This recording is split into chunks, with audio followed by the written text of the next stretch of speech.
Cultural and historical mecca ng Ilocania ang Vigan City. Dito makikita ang century-old mansions, cobblestone roads at mga pamosong kalesa.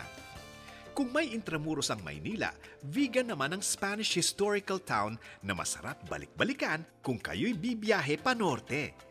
Bukod sa mga sinaunang mga bahay at kalye, isa na sa tumatak sa Vigan ang kanyang bersyon ng empanadang Ilocano. Gawa sa rice dough, papaya bits at vegan longganisa.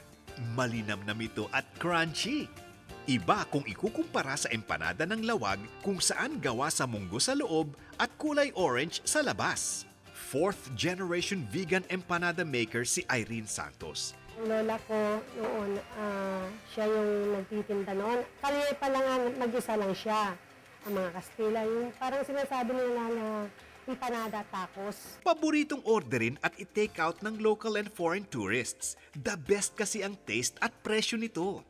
Sa halagang 35 pesos ang isa, matitikman mo na ang ipinagmamalaking empanada ng vegan. Madali lang naman daw gumawa ng vegan empanada. Pagulungan ng rice dough para maging manipis. Ilagay ang papaya mix, vegan longganisa at itlog. Itakip at ihulma na parang half moon. Ihulog sa kumukulong mantika at hayaang maluto. Sabi ni Irene, sa halagang 10,000 pesos ay pwede na kayong magsimula sa negosyong ito. Ang hintayan naman para sa return of investment sa empanada business ay 3 araw hanggang 1 linggo.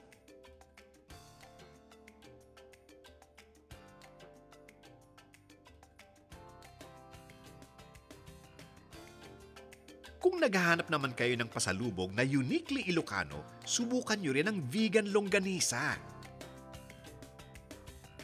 Naging tatak na ng vegan ang kanyang mga pagkain.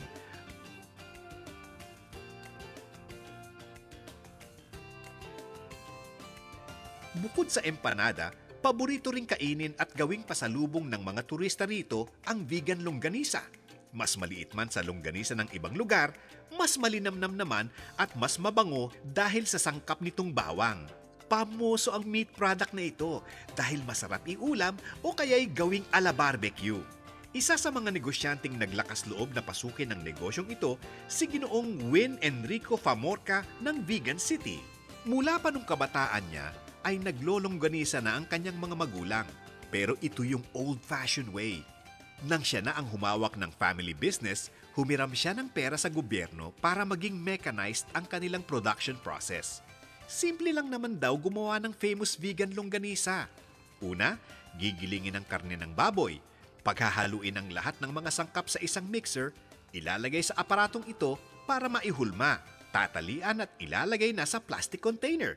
Pagkatapos ay pwede na itong i-deliver o i-store sa freezer. Nakakagawa daw sina Ginoong Famorca ng 500 hanggang 800 packs kada araw.